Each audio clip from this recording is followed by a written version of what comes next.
Richard Harris as Dumbledore as compared to his replacement afterwards? Yeah, marvellous.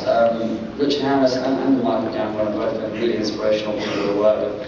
Richard Harris is kind of a legend of certainly British cinema and British theatre, and unfortunately I was too young to really realise that when I worked with him. I was only 12, 13, I think it was 14 possibly when he sadly passed away, so it's been one of those ironic things that I spoke to him quite frequently when I was young, and it's only now that I realised how lucky I had the opportunity to work with him, really.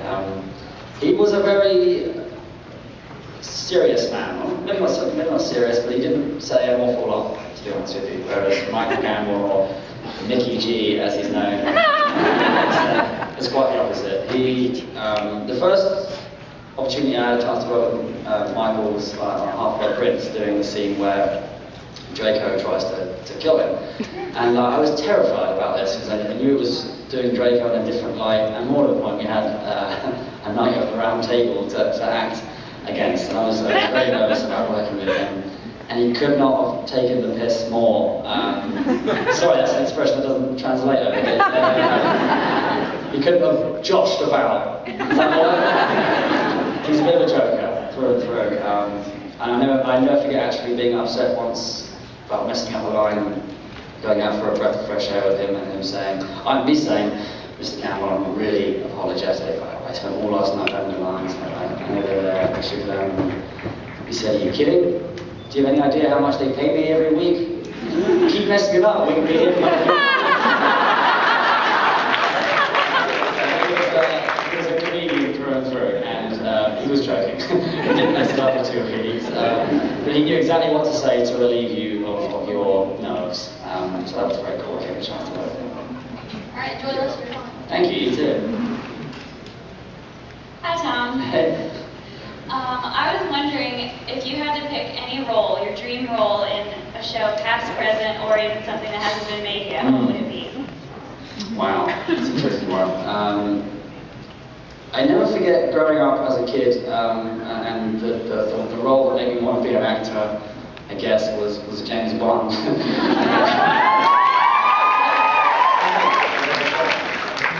So I originally thought yes. Actually, quite sadly, I remember on my dressing room door for The Borrowers, which is a film I did when I was 7 years old. Borrowers supporter, love it. I crossed out P. Green Clock, which was my name, and wrote the next James Bond. I was a few decades short, I think. But yeah, actually evident, and oddly now, I think I would rather be the Bond villain than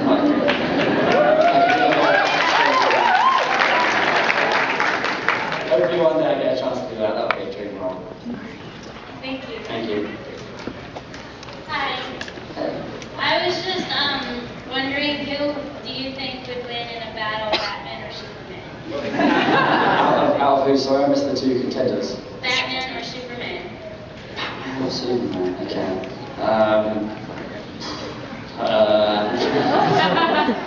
Is that Elvis' answer? I thought Superman would take him out, sure.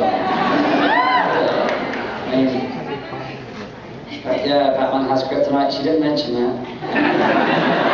To be honest with you, I mean, one follows the way of a bat, and one of them's super. So surely it's the super dude. Yeah, I'm going to go Superman. I'm a supporter. There's a very nice guy here. I'm not sure if you've ever had the chance to see him. There's a dude here dressed up as Superman. He's doing Clark Kent, I think, today, a guy called Alexander Ray. And he's pretty special, man. So yeah, I'm biased. Thank you. Thank you, lovely. Hey, Tom. Hey, what's going on? What was your hometown like? My hometown? That's interesting. I haven't been asked that one before. It's a very it's pretty quiet. I mean, a lot of people, when they say, where are you from, I usually say London, because it's the closest, big town to me. And also, I live about 50 miles away from London, which, compared to most of America, is a very short amount of distance rather than a long one. So, I come from a sort of quiet suburb of London. I went to a very normal secondary school with my 3 older brothers who went there. And yeah, it was two very, very separate worlds to me. The world of filming and promoting and going to conventions and stuff. And then there was the Tom who just went to secondary school, never spoke about really what went on in the other world, and kind of got on with it.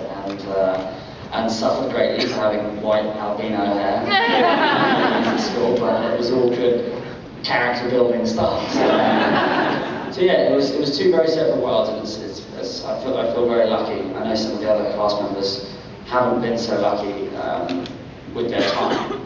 Daniel and Emma were to put in so much more time and effort than I've had to, that I feel very lucky to have had that sort of normal-ish home life.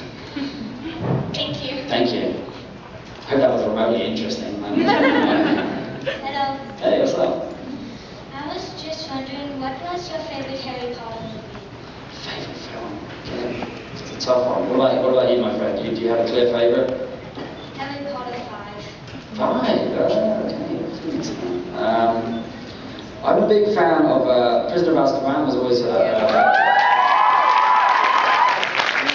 very proud of the first two films and what Chris Columbus managed to achieve with 12 very amateur actors.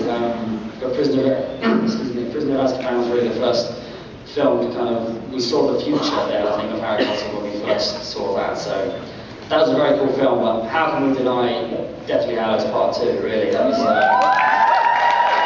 of the track that we've been working up to, or we had been working up to for so long. So that was a real treat for us getting a chance to watch that. Thank you. Thank you, man.